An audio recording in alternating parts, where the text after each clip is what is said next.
You ready? Yep. Watch that guy back there, Kim. Keep an eye on him.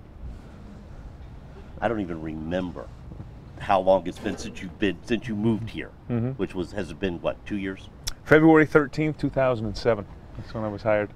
Looking back, prior to that day, what was it that you were doing before you moved to Norfolk? I used to be a football coach. I had a great experience at the University of Maine. I was there for 17 years. It was my alma mater, and I was coaching there. I was associate head coach, offensive coordinator, quarterback coach. We had some really good teams. We won championships. We came within a couple games in back-to-back years of winning national championships. So it's a great experience. And in the league we're going into, the CAA. I mean, the University of Maine is in the CAA. Was a playoff team last year, so it was a great place to work. My family was from Maine. I was born and raised there. My wife Pam, her family was from Maine. So it was a great experience. And it wasn't as if I was looking for Old Dominion. I had a really good job. It was just an opportunity came along, and I looked at it and said, this looks like it could be pretty good. How'd you hear about this job? I heard about this job through a friend of mine in coaching who had some experience down in this area. And he had said to me, they're getting ready to start football there. And he said, I know they have really good sports there. They have teams that are very good on a national scale. Their men's and women's basketball are very good on a national scale. And he goes, I think they're going to put a lot into this program. And I knew of the area from a recruiting standpoint. I knew of the reputation of the 757 area, how good the high school football was here. And if you take that combination of support from your school and a good recruiting base, you've got a chance to have a successful football program. What did Pam say when you went home and told her you were thinking about applying for this? Well, actually, we had just had our hopes dashed a little bit because I had applied for and was a finalist for the head coaching job at Idaho State. And that happened the third week in December. It was December 21st, 2006, when I got the news that I finished second for that job. And we were both excited for it. It was going to be a new experience. I wanted to be a head coach, but we were moving all the way across the country. I mean, I don't know if you know where Pocatello, Idaho is, but you can't get there from here, let me put it that way. So we had just gone through it, and when I told her that it was Old Dominion and said it was in Norfolk, Virginia, she actually reminded me that when I proposed to her many moons ago, this was back in 1992, that when I proposed to her, we took a trip and came to Virginia Beach. So that was the only time her and I had been to this area, and it's almost funny how that worked out. I get that call. We were talking about the fact we had been here before. I really didn't think much of it at the time, Bruce, when I first applied for the job. I thought, if this job is as good as everybody says, there are going to be so many guys on this list. There's going to be a local favorite. There's going to be somebody from Virginia Tech or Virginia who's going to take the job.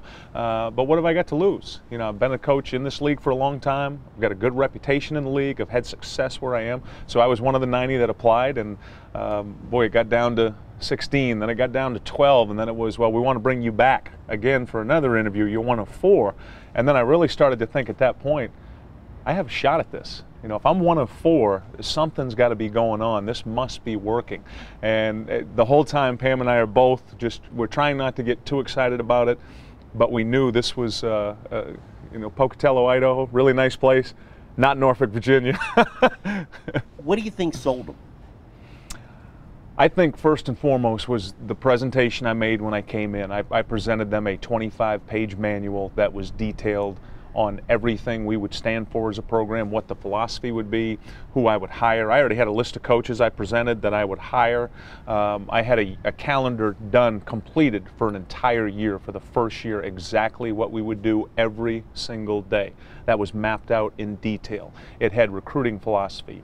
It had program philosophy for practicing, for classes, for academic support, study hall, how many hours each week the kids would be involved in studying, the types of players we would recruit, what I would want the percentage to be of in-state recruits as opposed to out-of-state recruits. And I don't know what the other candidates presented, but I do know somebody on the search committee said to me that that was the best presentation that they had seen by far, and one of the best interviews they had ever been a part of. So I really feel like that presentation is what took me from a guy who's this outsider to, okay, this guy's a front runner.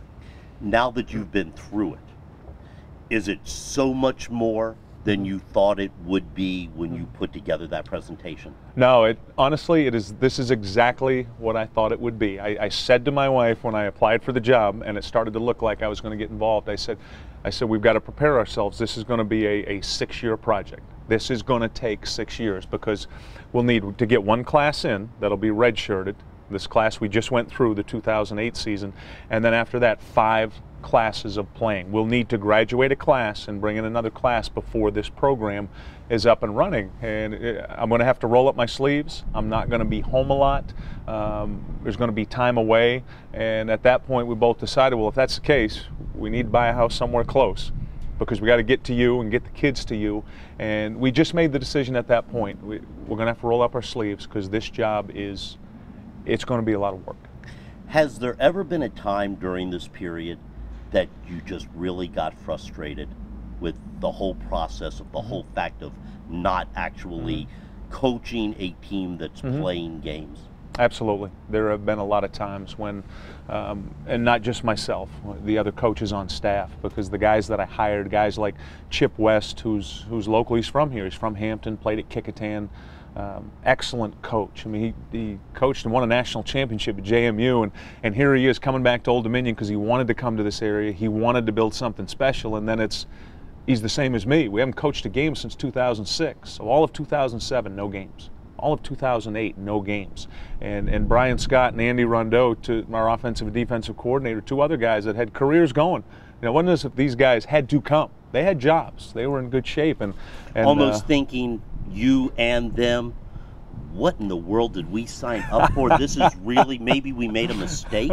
There was never a time where we thought we made a mistake. There was never a time where that even crossed our mind. It was just when you're a competitive person, and most people that I know who coach, they do it because they played and they missed the game. It's for the love of the game that you get into coaching. And we missed it so badly. And when I say the love of the game, I don't mean to say that money isn't important and taking care of your family isn't important, but when I started, Bruce, my first 4 years in coaching, I made a combined $18,000. You know, I was pretty much unemployed, trying to find places to live, doing those things, but I love coaching. And I'll always remember my mother saying to me, okay, wait a minute, you've got an undergraduate degree from Maine, you've got a master's degree from Boston College, and you're going to make $4,000 this year? And I said, yeah, Mom, isn't it great? So you do it because you love it. So yeah, there were times we were frustrated, but it's because we missed the competitiveness of coaching on Saturdays, and now it's back. You are a very confident person. I've discovered that over the past several years. You knew that you had a great facility, a great program, a lot of support behind you. So here's a tough question.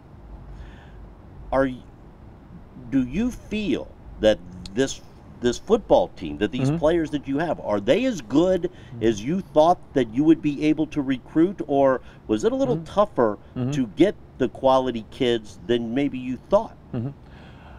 I think we're right where all of us as a coaching staff thought we would be. We thought in the first year it was going to be an incredibly hard sell because we didn't have any of this, Bruce. There wasn't this game day building.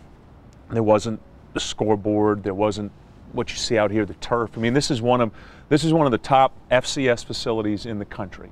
This was not here. What this was a PowerPoint presentation that we put together to show recruits. And when you're trying to convince somebody to choose your school over all the other schools in this state, because we're the one of 10 football playing schools in this state that offer scholarships, Virginia, Virginia Tech, and then there's 8 of us that are FCS schools.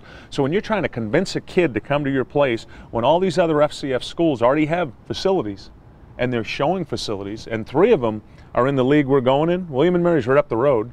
Richmond, an hour away, won a national championship last year. JMU's 3 hours. They won a national championship 4 years ago. And we're trying to convince kids to come here when this is not here yet. So that first year, it was a challenge, and we swung and missed on some kids we wanted, yet our class, one of the scouting services ranked our class as one of the top 25 in the country in FCS. So I don't put a lot into the rankings, but we were recognized. And the reason we were recognized, a lot of those first year class kids, majority of them 757 kids, had a lot going. They had a lot of scholarship offers. They had some MAC offers, which is 1A conference, yet they're coming to Old Dominion to practice for a year. So something caught their attention. This class this past year, we competed and beat schools in our conference last year for kids we wanted. We had kids who had offers from a lot of other schools in our league that said, no, I'm going there because I can see it now. That place is going to be special. So I think we're right where we thought we'd be. The biggest change will happen this year, Bruce, this Saturday night when we'll have somewhere between 30 and 50 of the top players in this state that'll be over on that sideline during pregame warm-up watching this place fill up with 20,000. Then they'll be sitting up in the stands with 20,000 when we come out of the tunnel and the noise is deafening. That's what I'm interested to see. What is the reaction of the recruits now when it's real? It's no longer a presentation. It's no longer a series of backhoes. Here it is. What about the 6'5" junior college quarterback from Washington State that you thought, or the 300-pound lineman that might even be an NFL prospect that you may have thought you could have enticed to bring in here? Was that something that was in the plan? Yeah, that was not happening the first year. That was not happening. It wasn't even a thought. We tried to get involved and it was no thanks. I'm not going somewhere and sitting for a year and practicing. Last year, the door got opened a little bit. I'll listen to this because I'm hearing some great things. I'll take a trip. I'll go see it. Local kids who had a lot going, okay, I'll come see it. I'll come to a basketball game. I'll come take a look at what you got to offer. This year, I don't have any doubt in my mind that the top players that we recruit, we want to be, the goal, Bruce, is to be third in state behind Virginia Tech and Virginia. We want to be next. And that's a big goal to have because you're talking, we're competing with Norfolk State and Hampton are in our backyard. William and Mary, Richmond, JMU, Liberty, VMI, these teams are all in state. They're all FCS schools. They've all played. They all have tradition. And here we are, the new kids on the block saying, look out. We want to climb over you because we want to get next to the big boys. But that's the goal. That has to be the goal. If we're going to build a championship program, we've got to be able to recruit the best players in this state. Looking at the offense, the defense, the special teams, the wide receivers, the quarterbacks, the linebackers, the defensive backs, is there one group that stands out on your football team? Right now, the group that we need to have be the best are the two groups that we have the most older players in. We need our offensive line. They've got to stand up and they've got to perform Saturday night and they've got to continue to develop because they need to lead us on offense. That's the majority of our older kids are in the offensive line. We went hard at the transfers, at the prep school kids there because we knew the physical development was going to be important. We needed 19, 20-year-olds. You know, just going in and playing with 18-year-olds, it's too hard for those kids because they're right out of high school and then you're going to line them up against Chowan, Virginia Union, Jacksonville, Monmouth, week after week, schools that have got 22 and 23-year-old fifth-year seniors who have been lifting and training for 4 years. So the offensive line, the second position was the defensive line. We went after transfers at that position as well for the same reason, kids who are more physically developed in those positions. So those two positions have got to perform well for us to be successful. Wow, coming up, look around. Saturday night. There's a lot going on in your life this week. I'm sure not just here, but probably at that house down the street. I'm sure you've got relatives coming in. I'm sure your wife is going crazy. I got to tell you this right now, Bruce. You talk about relatives coming in. I can't get a hold of anybody today because they're all at Busch Gardens. I had people come in last night from Arizona, from Pennsylvania, from Maine. I'll have somewhere between 20 and 25. There's more coming from Florida, from Tennessee, family from all over the country that are coming here for this special moment. And I probably won't see much of them because let me tell you, up in Maine, we had bushes, we had gardens, but Virginia has Busch Gardens, okay? And that's where they all are right now. When you walk out here, 4:30, 5 o'clock, maybe even earlier in the day on Saturday. Oh yeah, it'd be early. But when you walk out here and you see all the fans, and you're there with your kids, and this dream comes true on this historic day, what do you think is going to be going on in your mind other than knowing you want to win a football game? Well, I've told, I said this to my wife, when we came down, it was February 10th, I think we flew into town the day before I was introduced as the head coach back in 2007. And we came over here, it was just her and I, just to have a moment, and obviously it didn't look like this at the time. But I said to her, I want to get in my head right now the vision of coming out through the tunnel with the team on that first night because it's 975 days away. And I knew how much work there was that had to be done in those 975 days. So I've thought of that all the time. I mean, I'd be lying to you if I didn't tell you that every day you have that vision in your head when you're working 16 hours and you're on the road recruiting and you're not there for your family events, or you know, sometimes you're not there for events for kids that your kids have at school, and you know, Dad, where were you? And you're trying to explain that, and it's for that reason, it's for that moment. So I've said this to the players this week, the other coaches. I said I want everybody Saturday night at some point to just take a moment and just soak it in.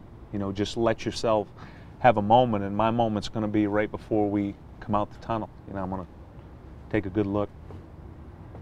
And then the historic night begins. And then hopefully go win a football game. 'Cause that's what we've done all this for.